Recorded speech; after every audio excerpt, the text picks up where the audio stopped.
नमस्कार साथी, स्वागत है आप सभी का एजुक स्टडी ट्रिक में। यह वीडियो आप सभी के लिए बहुत ही हेल्पफुल होने वाला है। तो चलिए बिना किसी देरी के हम उन प्रश्नों फैक्ट को देखते हैं जिसकी एग्ज़ाम में आने की प्रबल संभावना है। पहला प्रश्न है, सभी वस्तुओं का मापदंड मनुष्य है। मनुष्य का अध्ययन ही मानवता का सच्चा अध्ययन है। यह कथन किनका है? तो यह कथन है प्रोटेगोरस का, जो एक सोफिस्ट वादी थे। अगला हम देखते हैं, दो ज्ञान का सिद्धांत किसने दिया? तो सुकरात ने दिया। किसने दिया? सुकरात ने दिया। सुकरात को ही पश्चिमी दर्शन का संस्थापक माना जाता है और इनका यह कथन एग्जाम में अक्सर पूछा जाता है। तो कौन सा कथन है? कथन यह है कि सद्गुण ही ज्ञान और अज्ञान ही पाप है। यहाँ पर सद्गुण की जगह पुण्य भी हो सकता है, तो आपको घबराना नहीं है। आंसर क्या होगा? सुकरात ही होगा। सुकरात का जो शिष्य होता है वह कौन होता है? प्लेटो। क्योंकि इसी वीडियो में हम आगे प्लेटो के बारे में भी पढ़ेंगे। चलिए अब हम बात करते हैं अगले फैक्ट के बारे में। स्टोइक वाद विकसित करने का श्रेय किसे जाता है? तो वह है सिरियम के जेनो। स्टोइक वाद के अनुसार यूडोमोनिया पाने के लिए सद्गुणों की संख्या कितनी है? तो वह है 4। और ये 4 कौन कौन है? तो प्रज्ञा, न्याय, साहस और आत्म संयम। अब हम देखते हैं प्लेटो के बारे में। यहाँ पर उन सभी प्रश्नों तथ्यों को एक जगह किया गया है जो एग्जाम में अति संभावित हैं। यदि बात करें प्लेटो के बारे में, तो जो प्लेटो की जो प्रसिद्ध पुस्तक है वह है रिपब्लिक और उसका उपशीर्षक कंसर्निंग जस्टिस के नाम से जाना जाता है, जिसे हिंदी में न्याय से संबद्ध कहते हैं। प्लेटो की अन्य रचनाओं में से कई और भी हैं, जैसे स्टेट्समैन और लाज। अब लाज पुस्तक में ही उप आदर्श राज्य की विवेचना की गई है, जिसमें जो वहाँ की जनसंख्या है वह 5040 बताई गई है। अब हम आगे देखते हैं। कभी कभी ये पूछ लेता है कि प्लेटो कहाँ का निवासी था? तो जो प्लेटो था वह एथेंस का निवासी था। प्लेटो के अनुसार राज्य के 3 तत्व हैं। कितने तत्व हैं? 3 तत्व हैं। कौन कौन? आर्थिक, सैनिक और दार्शनिक। उसका एक कथन बार बार एग्जाम में पूछा जाता है और वह है कि न्याय मानव आत्मा की उचित अवस्था और मानवीय स्वभाव की प्राकृतिक मांग है। आपसे यह सेंटेंस दे देगा और पूछेगा यह कथन किसने कहा है या किससे संबंधित है? तो आंसर क्या होगा? प्लेटो। प्लेटो ने ही राज्य को मानव मस्तिष्क का व्यापक रूप कहा है। यानी प्लेटो के अनुसार राज्य क्या है? मानव मस्तिष्क का व्यापक रूप या विस्तृत रूप है। उसने राज्य के 4 गुण बताए हैं। कितने गुण? 4। कौन कौन? बुद्धिमत्ता, साहस, संयम और न्याय। जैसे हमने इसके पहले पढ़ा कि स्टोइकवाद के अनुसार जो यूडोमोनिया है उसे पाने के लिए 4 सद्गुण हैं। तो उसी के आधार पर प्लेटो का भी जो राज्य का 4 गुण है वह दोनों क्या है, सेम है, यानी प्रज्ञा, साहस, संयम और न्याय। वहाँ आत्म संयम है और यहाँ पे सम है, बात एक ही है। यह कथन पूछता है कि प्लेटो के बारे में इसने क्या बोला। हम देखते हैं क्वेरे उसने एक कथन दिया है कि प्रत्येक नागरिक को उसके अनुकूल भूमिका और कार्य देना ही क्या है, न्याय है। इसी तरह सेवाइन भी न्याय समाज का एकता सूत्र है, यह कथन दिया है। अब हम बात करें कि न्याय सिद्धांत की क्या क्या विशेषता है जो एग्जाम में पूछा गया है या पूछा जा सकता है। तो वह है कार्य विशिष्टता और दार्शनिक शासक। किसके अनुसार, प्लेटो के अनुसार। फास्टर यह बताता है कि प्लेटो के दर्शन में, कौन सा दर्शन, राजनीतिक दर्शन में मौलिक धारणा क्या है, दार्शनिक राजाओं का शासन। क्या है, दार्शनिक राजाओं का शासन। प्लेटो यह बात बताता है कि राजा यदि सद्गुणी है तो वहाँ कानून की आवश्यकता होती है, यदि राजा सद्गुणी नहीं है तो कानून की आवश्यकता नहीं होती है। अब हम देखते हैं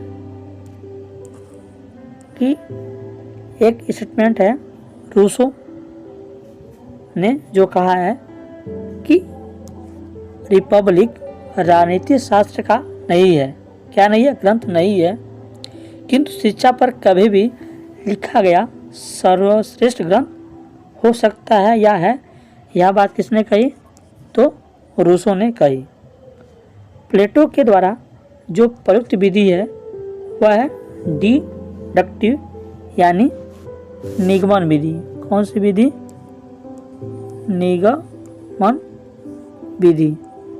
इस विधि में क्या होता है, तो इस विधि को याद करने का यह शॉर्ट ट्रिक है। डिडक्टिव मतलब जनरल टू पार्टिकुलर, यानी पहले एक नियम रहेगा फिर उसके कुछ एग्जाम्पल रहेंगे।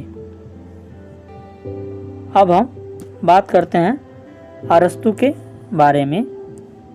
अरस्तु किसका शिष्य है, तो प्लेटो का शिष्य है।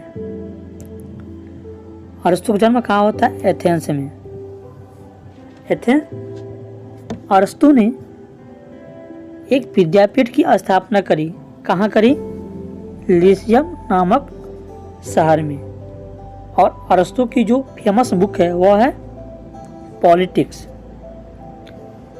अक्सर यह एग्जाम में क्वेश्चन पुट होता है कि मनुष्य एक सामाजिक प्राणी है, यह कथन किसका है, तो यह कथन है अरस्तु का।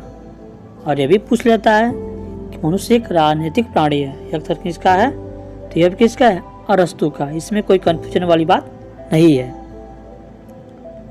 अरस्तु ने राज्य को स्वाभाविक या प्राकृतिक संस्था माना। तो एग्जाम में पूछ लेगा आपसे कि राज्य को प्राकृतिक संस्था किसने माना, तो अरस्तु ने। उसने दास प्रथा का समर्थन किया और इसकी जो विधि है वह है इंडक्टिव यानी आगमन विधि। क्या है, आगमन विधि। इस विधि में क्या होता है, तो इस विधि में हम पार्टिकुलर से जनरल की तरफ जाते हैं, यानी पहले एग्जाम्पल्स होंगे फिर उसके बिहाफ पर नियम बनते हैं। अब हम देखते हैं अरस्तु से संबंधित और प्रश्न। जैसे उसने बताया कि क्रांति का मूल कारण क्या है, तो असमानता की भावना। तो यहाँ से क्वेश्चन ऐसे भी बन सकता है कि किसने यह बताया कि असमानता की भावना ही क्रांति का मूल कारण है, तो कौन है? अरस्तु ने बताया। इसीलिए अरस्तु को राजनीति विज्ञान का जनक या अधिपति विज्ञान का जनक माना जाता है। उसके अनुसार राज्य व्यक्ति का क्या है? पूर्ववर्ती है। तो एग्जाम में ये पूछ लेगा कि किसने यह कथन दिया है कि राज व्यक्ति का पूर्ववर्ती है, यानी राज क्या है? व्यक्ति से पहले है। तो यह आंसर क्या होगा आपका? अरस्तु। इसका शिष्य है प्लेटो का। उसने यह भी बताया कि निर्धनता अपराध व क्रांति की जननी है। अब अरस्तु का जो शिष्य है वह सिकंदर को माना जाता है। सिज्विक ने उनके बारे में यह कथन दिया है कि अरस्तु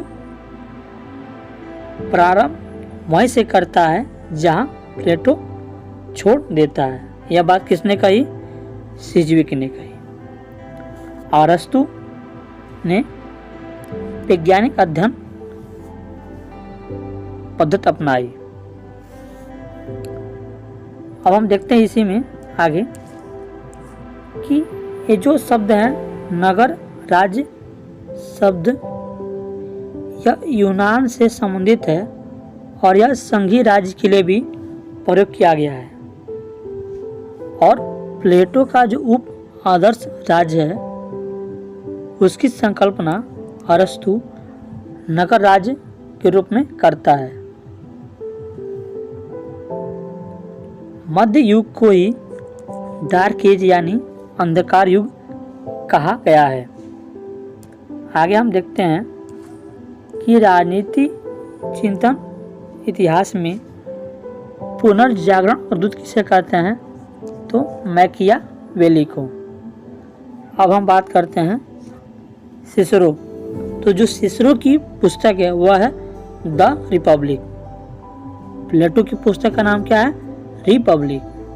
ये कोई कंफ्यूजन आप लोगों के बीच न रहे इसलिए मैं इसको क्लियर कर देता हूं।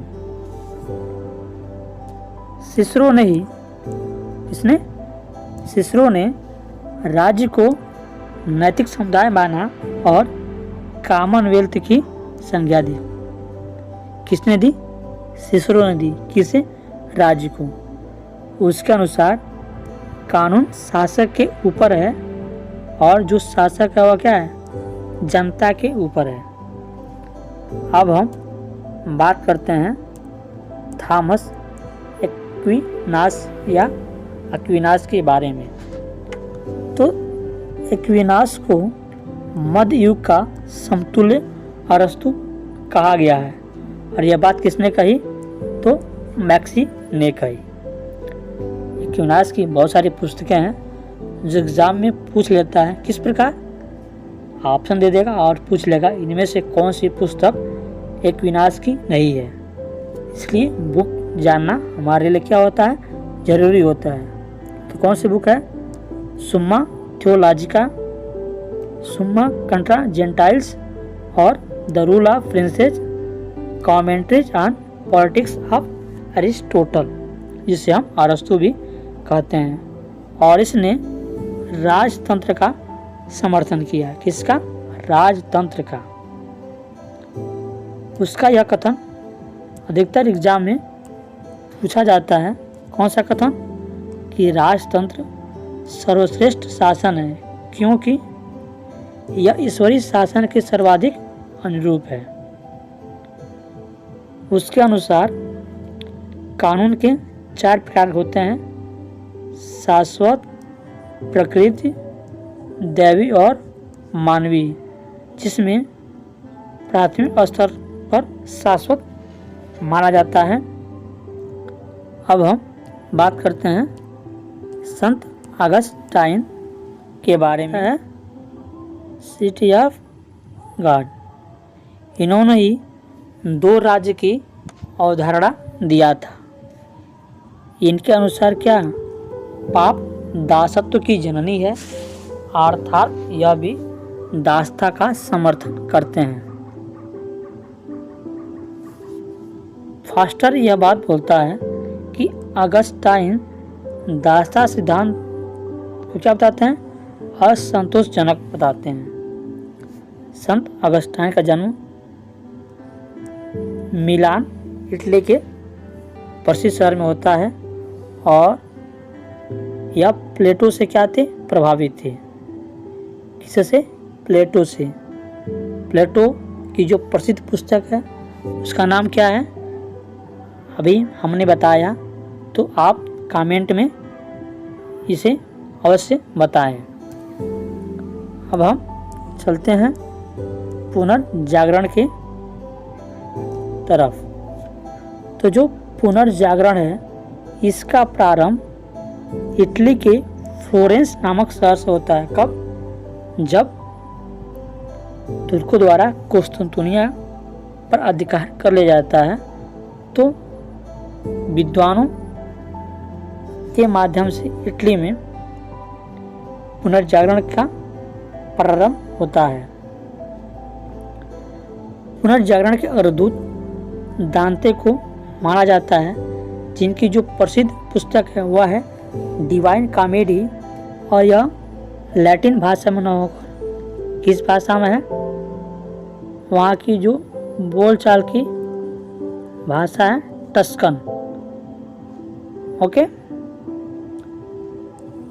अब हम देखते हैं आधुनिक विश्व का जो प्रथम राजनीतिक चिंतक है वह किसे माना जाता है? मैकियावेली। और उनकी जो प्रसिद्ध पुस्तक है वह कौन सी है? The Prince. अब हम बात करें माइकल एंजेलो की, तो इनकी जो प्रसिद्ध पुस्तक है वह है द लास्ट जजमेंट और फॉल ऑफ मैन। इनकी कुछ और कृतियाँ हैं जैसे पिएटा और डेविड। ये बहुत बड़े मूर्तिकार और चित्रकार थे। अगला हम देखते हैं थॉमस मूर। इनकी जो प्रसिद्ध पुस्तक वह है यूटोपिया, और यूटोपिया में ही आदर्श समाज का चित्रण किया गया है। तो आपसे एग्जाम में पूछ लेगा कि निम्नलिखित में से वह कौन सी पुस्तक है जिसमें आदर्श समाज का चित्रण किया गया है? तो कौन सी पुस्तक है? यूटोपिया। यूटोपिया के रचनाकार कौन है? तो थॉमस मूर। पुनर्जागरण समय के जो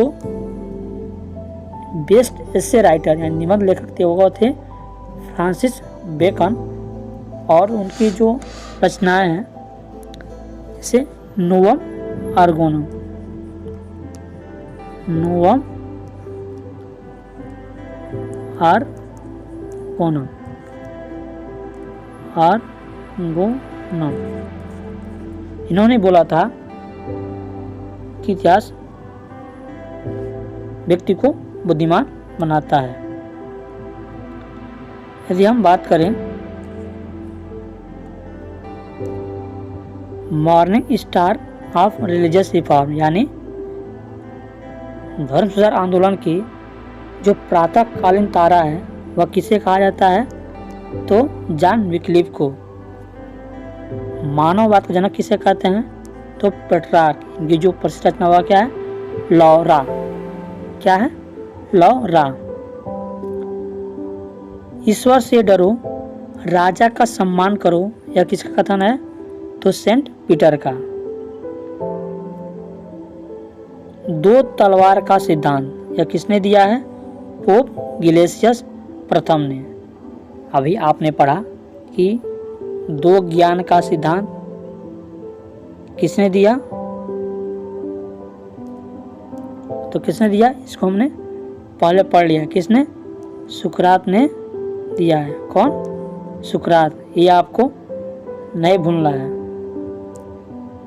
वैसे हम देखते हैं कि जो दो राज्य की अवधारणा है वह किसने दिया है?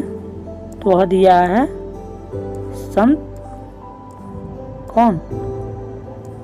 अगस्टाइन। ओके, संत अगस्टाइन।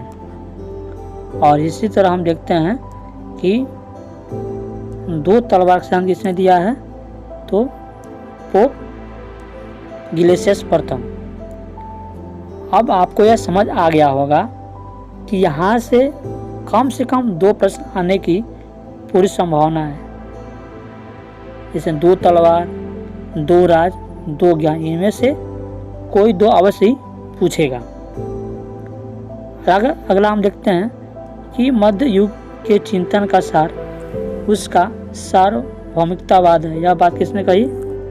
तो यह बारकर ने कही। तो साथियों, वीडियो यहीं समाप्त होता है। यदि आपको अच्छा लगे तो लाइक करें और कमेंट में अपनी राय अवश्य दें।